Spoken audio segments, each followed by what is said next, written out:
इस news के प्रायोजक हैं doctor Asadullah Khan English medium school और जूनियर कॉलेज सोलापूर। धोत्री येथील गोकुळ शुगर इंडस्ट्रीज या साखर कारखान्याने जाहीर केल्याप्रमाणे ऊस बिल दिले नाही म्हणून धाराशिव व सोलापूर जिल्ह्यातील शेतकरी जिल्हा परिषदेच्या पूनम गेट येथे उपोषणाला बसले आहेत। जोपर्यंत ऊस बिल मिळत नाही तोपर्यंत आमरण उपोषण करणार असल्याचा इशारा शेतकऱ्यांनी दिला आहे। दरम्यान गोकुळ शुगरच्या शेतकरी बिलासंदर्भात उपोषणास बसलेल्या शेतकऱ्यांनी काय गाऱ्हाणे मांडलंय पाहूयात। या बातमीचा आढावा घेतला आहे लोकप्रधान न्यूज चॅनलचे पत्रकार नारायण घंटे यांनी। दत्ता शिंदे मुर्दाबाद, दत्ता शिंदे मुर्दाबाद। ऊस बिल आमच्या हक्काचा,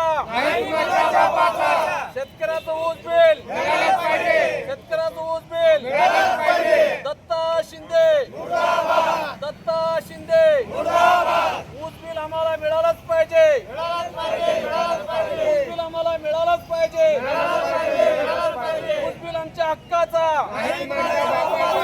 ऊस बिल आमच्या हक्काचा, दत्ता शिंदे। मी शफीक अहमद अब्दुल्ला रिसालदार, निलेगाव तालुका, तुळजापूर जिल्हा, धाराशिव इथला शेतकरी असून आमचं ऊस बिल गळीत हंगाम 2024-2025 या वर्षी गोकुळ कारखाना धोत्री जिल्हा सोलापूर इथे गेलेला आहे। नोव्हेंबर-डिसेंबर 2024 मध्ये ऊस जाऊन आजपर्यंत आम्हाला ऊस बिल मिळालेलं नाही। कारखान्यावर भेट दिल्या असं वेगवेगळ्या तारखातील वेगवेगळे हे देऊन आम्हाला आश्वासन देऊन आम्हाला त्यांनी आजपर्यंत ऊस बिल दिलेलं नाही। म्हणून आज आम्ही दिनांक 7/7/2025 पासून जिल्हा परिषद पूनम गेट जवळ सोलापूर इथे आमरण उपोषणात बसलेलो आहोत। आम्ही एकूण 50-75 शेतकरी आहोत। तरी आमचं ऊस बिल आजच्या आज आमच्या खात्यात जमा करावं ही अशी विनंती आहे। जर जमा नाही केलं ऊस बिल मिळेपर्यंत आम्ही इथंच बसणार आहोत। आज या जिल्हा परिषदच्या ठिकाणी आज उपोषण करते सर्व शेतकरी बसलेले आहेत। सर्व शेतकऱ्यांनी कारखान्यावर हेलपाटे मारले, घराकडे गेले, विविध लोकांकडे गेले। आज वर्षभर हे शेतकरी फिरतायत, परंतु आज त्यांना न्याय मिळत नाही। म्हणून शेवटी त्यांनी कलेक्टर साहेबांना 26 तारखेला निवेदन देऊन आज आमरण उपोषणासाठी या ठिकाणी बसलेले आहेत। शेतकऱ्यांनी ठाम निर्णय घेतलेला आहे की जोपर्यंत पैसे मिळणार नाहीत तोपर्यंत या ठिकाणाहून हे उठणार नाहीयेत। हे आमरण उपोषण आहे। ही वेळ शेतकऱ्यावर येऊ नये ही विनंती सर्व करण्यासाठी आज ही जरी 50-100 शेतकरी जरी आले असले तर 1000-1500 शेतकरी आज वंचित आहेत। कुणाच्या शिक्षणाची अडचण निर्माण झाली आहे, कुणाला दवाखान्याची अडचण निर्माण झाली आहे, कुणाला कर्ज काढलेली अडचण निर्माण झाली आहे। तर सर्व शेतातली कामं सोडून आज उपोषणाला बसण्याची वेळ आलेली आहे।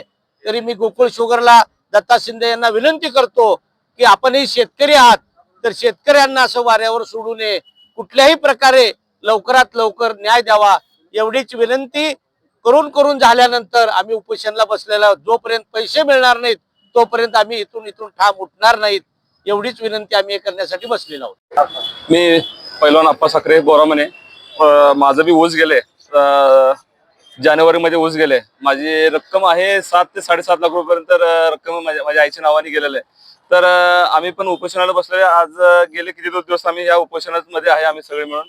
तर असं काल 1-2 दिवसाखाली असं कानावर आले की कारखाने विक्रीच काढलेत त्यांनी आणि त्यांचा व्यवहार बी काहीतरी होण्यात आहे।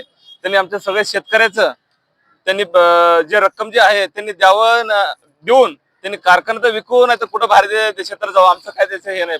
फक्त आमचे काय आम्ही कर्ज पाणी काढून ऊस संगोपन करतोय, हे करतोय। आमची बँकेची भरणा आहे, बँकेवाले बी तगाडा लावलेत।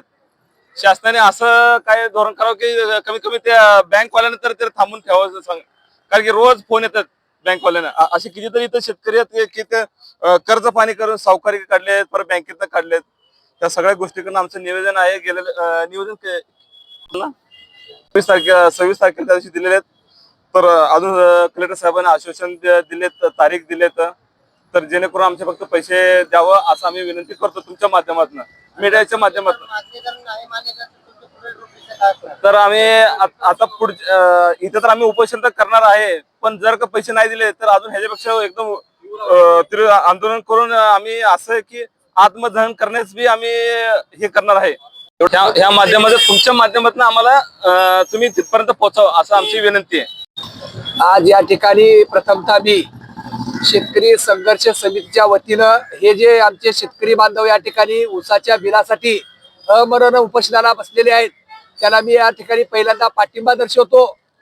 आज खऱ्या अर्थानं या जिल्ह्यामध्ये जो कारखाना आहे त्या कारखान्याच्या विरोधात ज्यावेळेस आमच्या शेतकऱ्यांनी निवेदन दिलं त्यावेळेस माननीय जिल्हाधिकारी साहेबांनी या ठिकाणी आमच्या शेतकऱ्याची भेट घ्यायला पाहिजे होती, त्यांना त्या ठिकाणी त्यांचं शंकेचं निरसन करायला पाहिजे होतं। परंतु अशा पद्धतीची प्रशासकीय यंत्रणा टोटल कोलमडलेली आहे आणि त्यामुळे आज शेतकऱ्याला या ठिकाणी आपल्या हक्काच्या आपल्याला आपण जे त्या ठिकाणी शेतीमध्ये ऊस उगवला, पिकवला, वाढवला, जगवला आणि या माकडांच्या हातात नेऊन त्या ठिकाणी दिलेला आहे आणि ही माकडं आम्हाला त्या ठिकाणी नेताना गोड बोलतात आणि नेल्यानंतर त्या ठिकाणी आमच्या शेतकऱ्याच्या ऊसाचे बिल देत नाहीत। खऱ्या अर्थानं हा या ठिकाणी सरकार जे आहे हे सरकार कुचकामी सरकार आहे।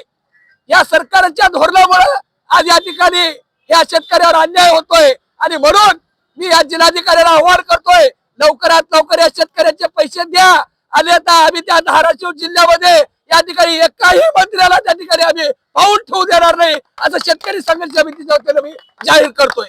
खऱ्या अर्थानं हे जे शेतकरी बसलेले आहेत आज जवळपास वर्ष झालं यांचे ऊस घेऊन गेलाय, त्या ठिकाणी पैसे दिले पाहिजे। सगळ्या कारखान्यात जवळपास पैसे बऱ्याचशा कारखान्यात दिले परंतु एकमेव कारखाना असा आहे की शेतकऱ्याला पैसे देत नाहीत। अनेकदा मोर्चे झाले, आंदोलनं झाली, निवेदनं झाली, उपोषणं झाली तरी सुद्धा या ठिकाणी गांभीर्यता या सरकारला या जिल्हाधिकाऱ्याला आणि आज प्रशासनाला जर होत नसेल तर निश्चित स्वरूपाने सांगतो यापेक्षा तीव्र आंदोलन या ठिकाणी आम्ही करू आणि यानंतर शेतकऱ्याला न्याय मिळाल्याशिवाय आम्ही गप्प बसणार आहे एवढंच मी आज सांगतो आणि या सर्व शेतकऱ्यांना मी शेतकरी संघर्ष समितीच्या वतीने पाठिंबा देतो। धन्यवाद। जय हिंद, जय महाराष्ट्र।